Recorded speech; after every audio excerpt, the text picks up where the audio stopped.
University نے بلایا ہے، کالج میں آج پارٹی ہے، جب بڑے اپنی سر کی آنکھوں کے سامنے یہ گندگیاں دیکھتے رہیں گے تو پھر اس کی تباہی بھی اپنے گھروں میں دیکھیں، پھر اس کی بربادی بھی دیکھیں گے۔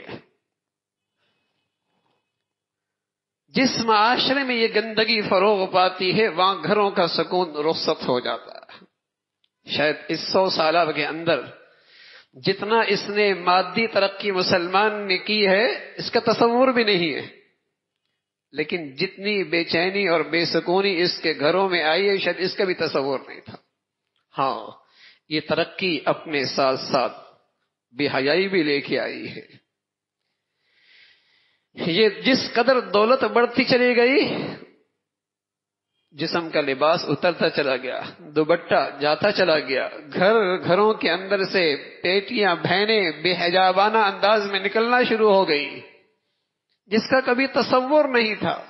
شریف گھرانوں کی مجالس بھی اب ان کے ہاں بھی مرد عورت کا الگ الگ نشستوں کا رواج ختم ہوتا چلا جا۔ کیوں؟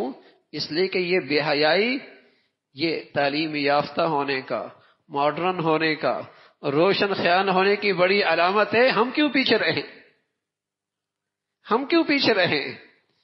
اس لیے کہ جس قدر بے حیا ہوگا اور جس قدر اس کی بیٹی بہنا کے چہرے اور سر سے دوپٹہ غائب ہوگا، اتنی مہذب، اتنی تعلیم یافتہ، اتنی روشن خیال اور 21 صدی کے ساتھ زمانے کے ساتھ چلنے کے اسے روایات پتہ، ترقی کی نشانی بن گئی بے حیائی۔